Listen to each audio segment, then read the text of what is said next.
Hello everyone, welcome back to the channel. Now in a previous video, I gave a brief introduction to the 5 keys to personal financial management. And today, we're diving into the first key, budgeting. I'm going to share with you 7 steps to follow if you're looking to take control of your finances, to live with less stress, and work toward your financial dreams. I'm so happy to have you here with me today. Let's get started.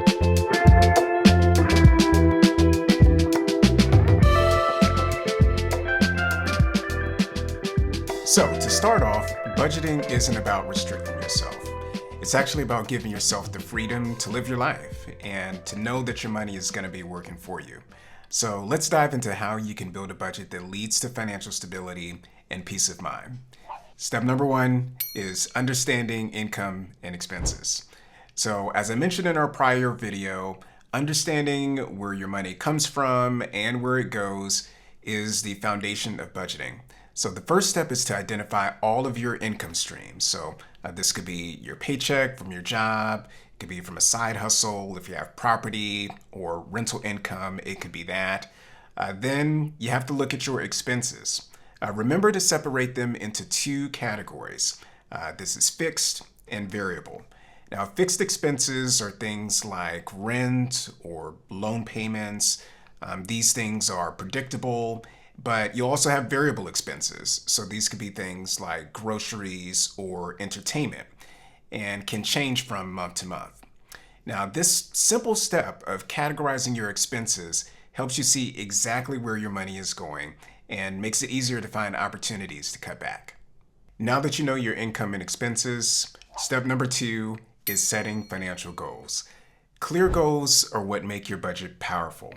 Now, it's important that you have both short-term and long-term goals. Now, let's talk about that a little bit further. Short-term goals can be things, as the name might suggest, that you're trying to accomplish in the short term.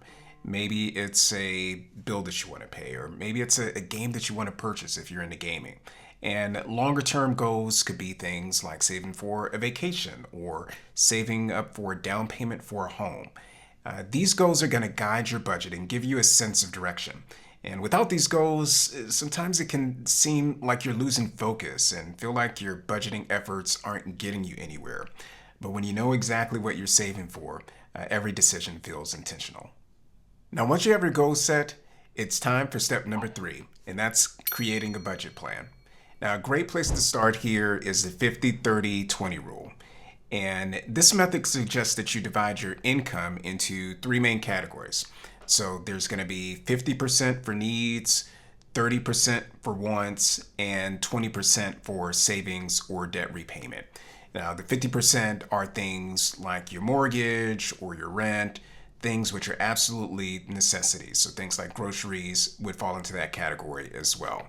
30% for wants, so just general entertainment, things that you would like to do.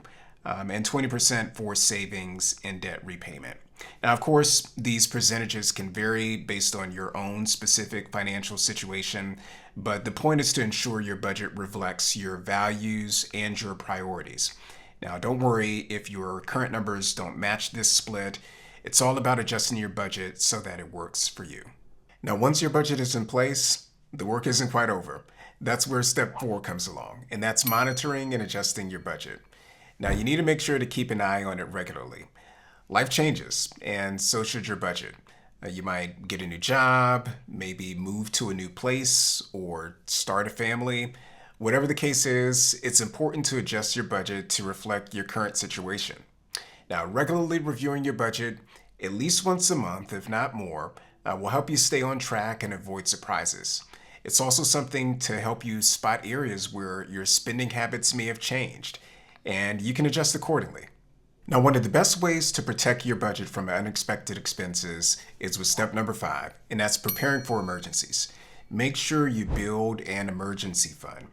You should aim to save at least 3 to 6 months worth of living expenses, and this is going to be your financial safety net. Now, with an emergency fund in place, you can handle unexpected things like medical expenses, car repairs, or even job loss. And you can do so without derailing your long-term financial goals. It's one of the best steps that you can take to feel more secure about your finances and to reduce overall stress. Budgeting isn't just about numbers. It's also about your mindset. And that's where step 6 comes along, managing your emotions. Now, many people feel overwhelmed or even anxious when it comes to money management. And this can make sticking to a budget even harder. But recognizing that emotional side of budgeting is key to making this a sustainable practice. Now, you have to stay positive, you have to stay motivated. It's also important to celebrate your wins. It doesn't matter how small they are.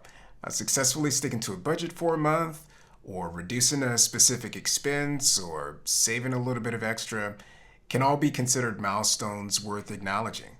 Now, if you ever feel discouraged, remember that budgeting is a journey. It's not a one-time event. It's okay to make mistakes, and it's important to give yourself grace as you navigate your financial path. Budgeting is more than just managing money. It's about aligning your spending with what matters most to you.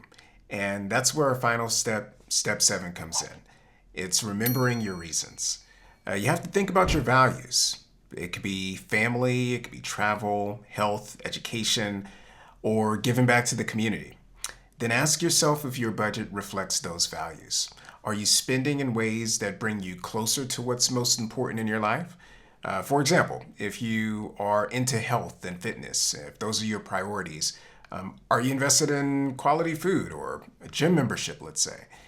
If travel is something that you love, are you setting aside money to explore new exotic places that you've never been to before? What's on your bucket list? Budgeting gives you the power to shape your life according to your own personal values. And when your spending reflects your priorities, it makes it a whole lot easier to stay committed to your budget because it's aligned with your long-term happiness and fulfillment. And that wraps up our deep dive into budgeting, the first key to personal financial management. I really hope that you found this helpful and that you're starting to see how a solid budget can make a huge difference in reaching your financial goals. Now be sure to like, comment, and subscribe if you're enjoying the series so far. And definitely stay tuned for the next video in this series where we're going to be deep diving into savings, which is our second key in personal financial management. I truly appreciate your time. Thank you for joining, and I'll see you next time.